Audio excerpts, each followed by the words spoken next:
아멘. 우리 박수로 하나님께 영광 올려드리겠습니다.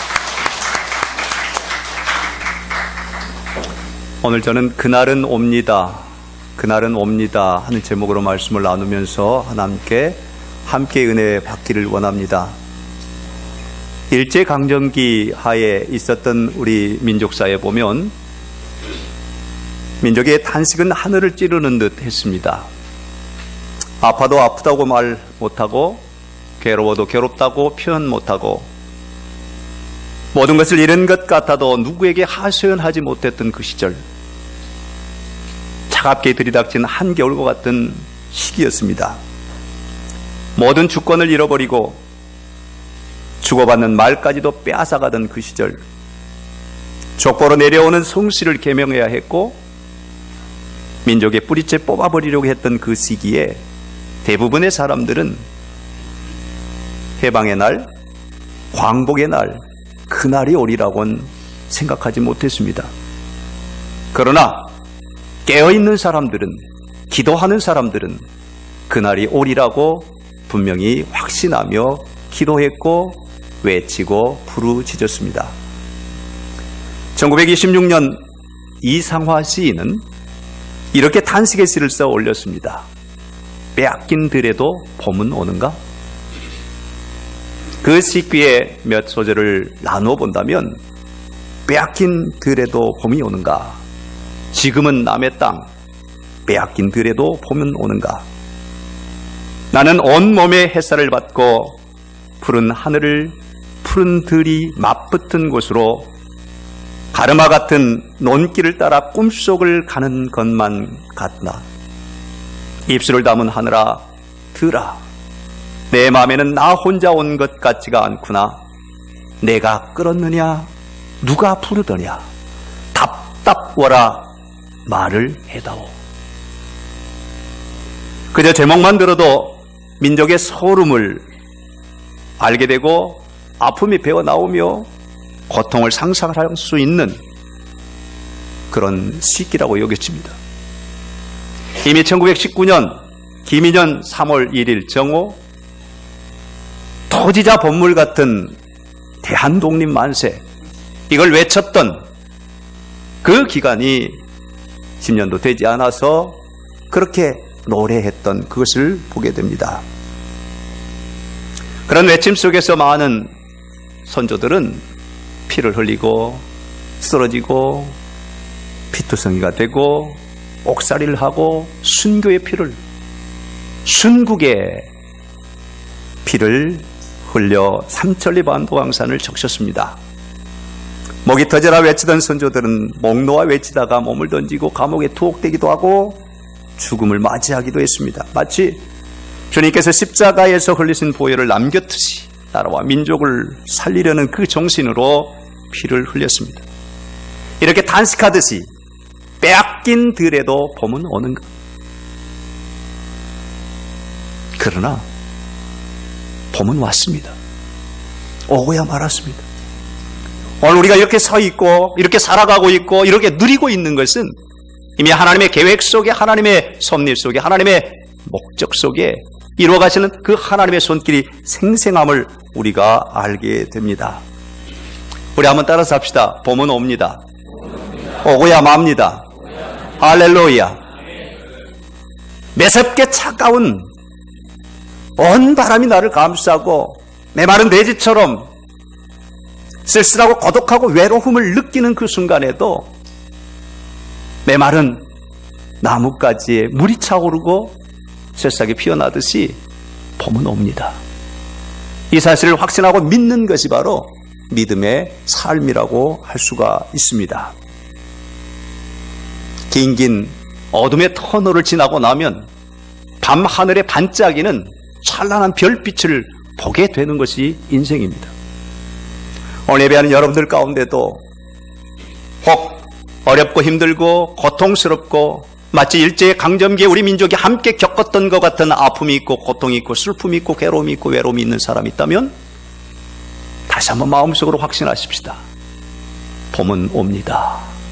오고야 맙니다. 이런 확신 속에서 우리가 나아갈 때 하나님께서 우리를 통하여서 이루어 가시는 그 놀라운 일들을 눈으로, 마음으로, 영으로 생생하게 보게 될 줄로 믿습니다. 오늘의 말씀 속에 보면 인도에서 구스까지 127개 지방을 통치하던 페르시아의 아하수올의 왕 때의 일입니다. 하만이라고 하는 사람이 있는데 이는 유대인들을 지극히 미워하는, 그래서 마지막 한 사람 남지 않도록 모두 다 죽이겠다고 하는 결심과 결단을 했던 그 사람이 있습니다. 한편 모르드게라고 하는 유다인의 지도자, 그는 신실하고 믿음을 갖고 하나님을 향하여 날마다 부르짖는 그런 부르짐 속에 있을 때 이 하만은 모르드게를 장대 높이 올려서 죽이고 온 민족을 다 한 사람도 남김없이 죽이겠다고 하는 결심을 하고 나갑니다. 그때 유대인 가운데 에스더가 왕비가 되어서 함께 모르드게와 함께 민족을 구원하는 역사를 펼치는 내용이 바로 오늘 우리가 읽어가는 에스더서라고 할 수 있습니다. 하만은 의기양양하게 계속하여서 권좌를 높여가는 그러한 과정 가운데 있었고, 이스라엘 백성들은 모두가 다 죽을 날만 기다리는 그런 상황 속에 놓여 있을 때 모르드게를 통해서 에스더에게 전갈이 가고, 에스더는 그 순간에 마음을 결단하면서 감히 왕 앞에 나갈 수 없었지만 마음으로 결심하며 죽으면 죽으리라 하고 나갔습니다.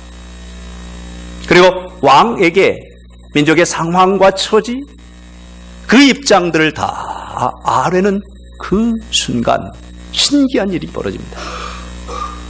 그날 밤 에소라 왕이 잠 못 이루는 밤을 지새우면서 왕조실록이 기록된 서재에서 책장을 넘기는데 모르드게라고 하는 인물이 눈에 탁 들어옵니다. 어찌 이런 일이 있을 수 있을까요? 사람의 생각과는 달리 그때 적절하게 그 순간에 하나님께서 모르드게에 대한 이야기, 그것은 왕이 어려움을 겪었을 때 역적을 대체할 수 있었던 공로를 세웠던 모르드게, 그 글을 읽은 후에 신하들을 불러서 이 사람에게 적절한 대우를 했느냐고 묻자 아무런 대우가 없었습니다. 그러자 하만을 불러서 이러이러한 사람이 있는데 어떻게 하면 좋겠느냐. 아, 그래요? 하만은 내심 자기 자신에게 내력을 공덕으로 여기면서 왕의 말 위에 앉혀서 온 성을 한 바퀴 돌면서 금관을 씌워 영화롭게 하는 것이 좋겠습니다. 그래? 그러면 모르드게에게 그렇게 하도록 하라. 하만이 모르드게를 장대 높이 세워 죽이려고 했던 그 장대 위에 오히려 모르드게 대신 하만이 죽고 말고 민족을 죽이려고 했던 그 민족에게 오히려 큰 기쁨이 다가오는 모습이 오늘 우리가 읽은 말씀 가운데 다가옵니다. 여러분, 오늘 우리의 삶 가운데 때때로 어둠이 몰려오고 견뎌낼 수 없는 아픔이 다가올 때 신락 같은 희망이지만, 믿음이지만 주님께서 주신 그 손길을 따라 나가면 결국에는 승리한다는 믿음을 갖고 서는 저와 여러분이 되십시다. 어느 소년과 할머니에 대한 이야기가 있습니다. 어느 날 소년은 모든 가족을 잃고 할머니 한 분만 남겨지게 됩니다. 그런데 이 할머니가 신기한 반지 하나를 주면서 이 할머니를 잃어버리면 이 반지 속에서 이끄는 그 실을 따라서 쭉 나오도록 하라. 그러면 너는 할머니를 만나게 될 거야. 그러면서 그 반지를 주면서 잠을 잘 때나 언제나 지니고 다니는데 잠을 잘 때는 베개 밑에 넣어놓고 자고 항상 끼우고 다니면서 이렇게 하라. 그런데 그러는 순간 어느 날이 지나면서 온통 집안이 다 뒤집혔습니다. 그리고 할머니도 사라지고 이 소년만 혼자 남게 됩니다. 소년은 할머니의 말을 기억하고 하나님의 할머니의 약속을 기억하면서 그 반지를 찾고 그 반지 속에서 이끄는 실을 쫓아갑니다. 그런데 눈에 보여지지 않은 실이었는데 할머니가 말씀하신 것처럼 마음으로 느낄 수 있는 그 실이라고 가르쳐주는 대로 그대로 따라서 나가는데 집 밖을 나가서 굽이굽이 어려운 길을 갑니다. 한참을 가는데 돌무더기가 탁 쌓여있는데 그 돌무더기 사이에서 그만 더 이상 갈 수 없는 상황입니다. 그러자 뒤돌아섰습니다. 뒤돌아선 그에게는 그 반지에서 실 타래가 나오지를 않습니다. 엉엉 울고 있는 그 마음속에 다시 그러면 이 돌무더기를 한번 치워보자 하면서 피가 흐르면서 땀을 흘리면서 그 돌무더기를 다 거두었더니 동굴이 하나 있습니다. 그 실타래는 동굴 속으로 향하였고 저 동굴 깊은 곳의 어둠 속에서 동생의 목소리가 들려집니다. 그를 동생을 만납니다.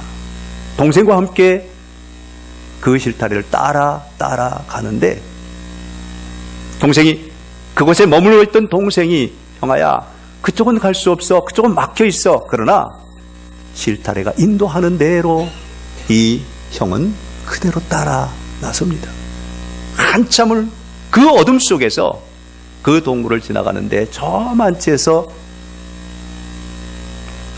밝은 빛이 들어오면서 자그마한 문이 생기고 그 문을 나갔더니 거기에 할머니가 계시고 어머니가 계시고 아버지가 계셨습니다. 사랑하는 여러분, 오늘 우리의 삶 가운데도 어두운 동굴과 같고 어두운 터널과 같은 그러한 삶이 우리 가운데 지속될 수도 있을 것입니다. 그러나 여러분에게 주어진 기도의 끈을 놓지 않고 성령의 인도하심을 꾸준하게 따라갈 때 하나님께서 열어주시는 그날이 오게 될 줄로 믿습니다. 그날은 옵니다. 분명히 오야만 합니다. 여러분 개인의 삶 가운데, 여러분의 가정 가운데, 우리 교회 가운데, 이 나라 이 민족 가운데 분명히 그날은 옵니다. 이스라엘 백성들이 바벨론 포로로 끌려갔을 때에도 역시 마찬가지였습니다. 70년이라고 하는 세월 동안에 두 세대를 거치면 기억도 가물가물해지고 애 추억도 사라질, 그리고 민족성도 사라질 그런 위기 상황에 있었을 때 하나님은 그들을 구원해 주셔서 예루살렘으로 귀환하는 축복을 허락하여 주셨습니다. 오늘 이 민족 가운데도 1945년 8월 15일에 광복했으니 지금이 2015년 딱 70주년 되는 해입니다. 그리고 민족분단의 비극의 역사 70년 맞이하는 올해 2015년, 많은 사람들은 나름 큰 기대를 합니다. 하나님께서 어떻게 일해 가실까? 하나님께서 어떻게 이끌어 가실까? 이것을 기대하면서 우리 또한 그리스도인으로서 나라와 민족을 위해서 기도하고, 교회를 위해서 기도하고, 가정을 위해서 기도하고, 내 자신을 위해서 기도하는, 기도의 줄을 잡는, 기도의 끈을 잡는 그런 은혜와 복이 오늘 예배하는 여러분 가운데 충만하게 임하기를 주님의 이름으로 축원합니다. 나라 사랑, 가족 사랑, 교회 사랑, 그 사랑은 사실은 내 자신으로부터 출발합니다. 내 자신이 하나님 앞에서와 교회 앞에서와 내 가족 앞에서와 내 자신 앞에서와 하나님 앞에 바로 세워지는 그런 모습이 될 때 하나님은 나를 통해서, 우리 가정을 통해서, 우리 교회를 통해서 이 민족을 구원하고 세계 만방에 복음을 전파할 수 있는 그런 축복을 누리게 될 줄로 믿습니다. 그런 믿음을 가지고 나가십시다. 오늘 주시는 말씀 가운데 16절 17절 말씀에 보면 유다인에게는 영광과 즐거움과 기쁨과 존귀함이 있는지라 왕이 엄명히 이르는 각 지방 각 급에서 유다인들이 즐기고 기뻐하여 잔치를 베풀고 그날을 명절로 삼으니 본토 백성이 유다인을 두려워하여 유다인 되는 자가 많더라. 아멘. 할렐루야. 오늘 저와 여러분이 다시 한번 믿음으로 새롭게 되면 유다인을 통하여서 유다인 되기를 원하는 사람들이 많더라. 그러함과 같이 그리스도인들을 통해서 그리스도인 되기를 원하는 사람들이 많아지는 그런 복을 누리게 될 줄로 확신하시면서 믿음으로 승리하는 우리 성일의 식구들이 다 될 수 있기를 주님의 이름으로 축원합니다. 3.1절 기념 예배를 드리면서 우리 다시 한번 내 자신으로부터 가정과 교회와 민족을 사랑하는 그 마음을 확장하고 확산해가는 그런 은혜가 있어지기를 다시 한번 주님의 이름으로 축원합니다. 한번 기도하십시다. 좋으신 하나님, 삼천리 반도강산 아름다운 이 나라를 주신 하나님께 감사합니다.